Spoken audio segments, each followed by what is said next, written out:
Jole biya Kenya, gira na jetsu, meka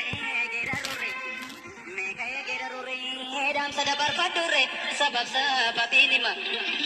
sababinima jole, tikana rage fada, gudana kalbe fada, sababin bunam bilo jole, jabana galafate, sababin awanisa, midano galafate, sababin go banticha, gotako galafate. Kankale satu jennu naras nu topafate maluma malangorsa amma gata vyarate Qabsoo uummattoota cunqurfamoonni gaggeessan keessatti dhaabi siyaasaa adda addaa gahee adda durummaa haa qabaatu malee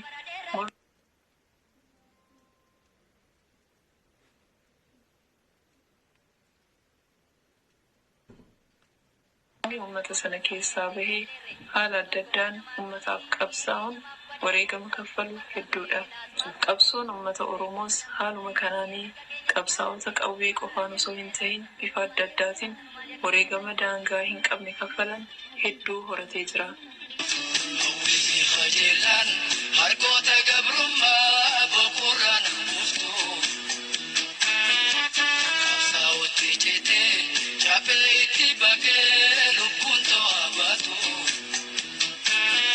Haala kanaan warra sagalee kiiloolee waaqayyoo uumamaan itti badhaasee gargaaramuun uummata dammaqsaa waraanaa fi dhaaba siyaasa keenya jajjabeessan akkasumas hacuuccaa uummata Oromoo irratti bara baraan gahaa jiru labsaa hojii gootummaa hojjetan hedduudha.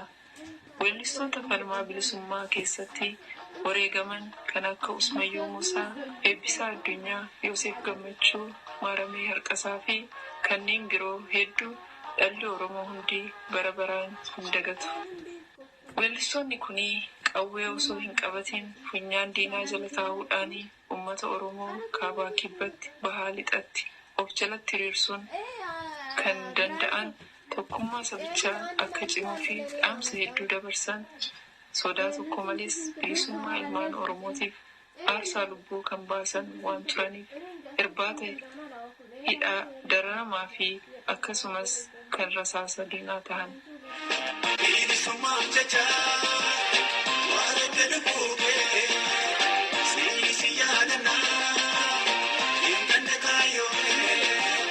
Weellisaa Usmayyoo Muusaan yeroo lubbuudhaan jiru hidhaa wayyaaneen dararamee erga gadhiifamee booda uummata isa jaallatuun haala owwaadhaan yeroo simatametti waa'ee Eebbisaa Addunyaa akkas jedhuun dubbatee ture.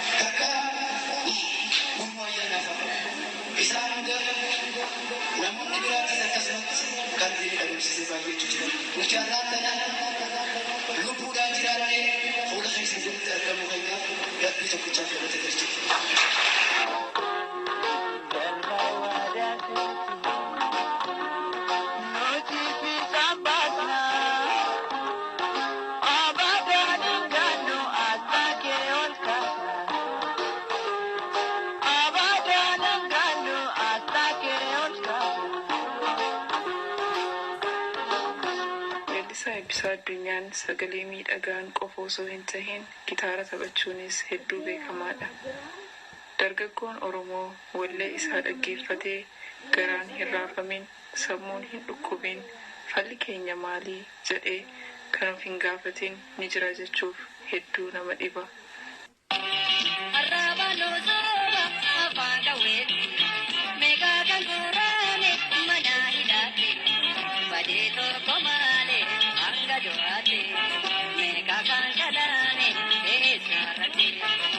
Uummanni Oromoo mirgi isaa yeroo sarbamu, qabeenyi isaa yeroo saamamu, qe'ee abbaa isaarraa yeroo buqqaafamu, kan adda durummaan roorroo isaa labsan, sabboontota falmaaf kakaasan, sodaa tokko malee diinatti abbaa biyyummaa keenyaa kan labsan, weellistoota akka Maaramee Harqasaa fa'aa turan.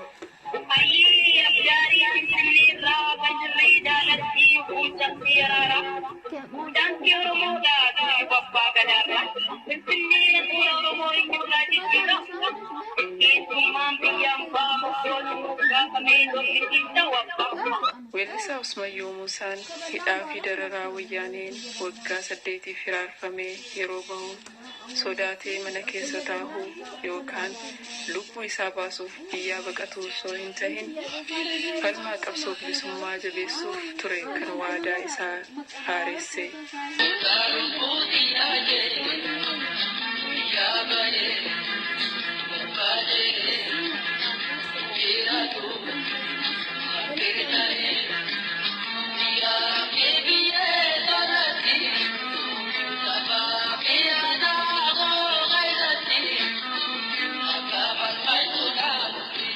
Weellistoonni kuni lubbuun hadhabaman malee jaalalaa fi hawwiin isaan saba isaaniif qaban onnee ilmaan Oromoo keessatti bara baraan bilbilaa jiraata.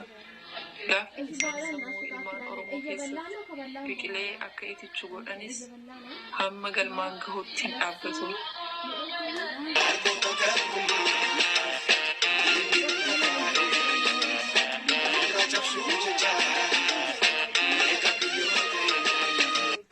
Weellistoonni kuni sadoo mataa isaaniif osoo hin jilbeeffatin akkasumas roorroof harka osoo hin kennin Oromiyaa fi uummata Oromoof aarsaa lubbuu kafalanii darbanii jiru. Gumaa obbolaa keenyaa kana baasuun dirqama dhala Oromoo kaabaa kibbaa bahaa fi lixa akkasumas giddu galeessaati. Yaa bunaan daraarini amanaan reebitutti narra baabeetutti yadu'aan awwaamini yaa biyyoona nyaatini ammumaan beleessummaa ija kiyyaan argutti. Warra kaayyoo isaanii galmaan ga'u malee dhiiga isaanii irra tarkaanfatanii lafee isaanii irra ejjetanii warra sadoo jala deemuun warra gumaa obbolaa isaanii nyaatu ta'uu irraa waaqni nu haa oolchu. Isaanis ekeraa isaanii jala daadhiin haa yaa'u. Qabsoon itti fufaa.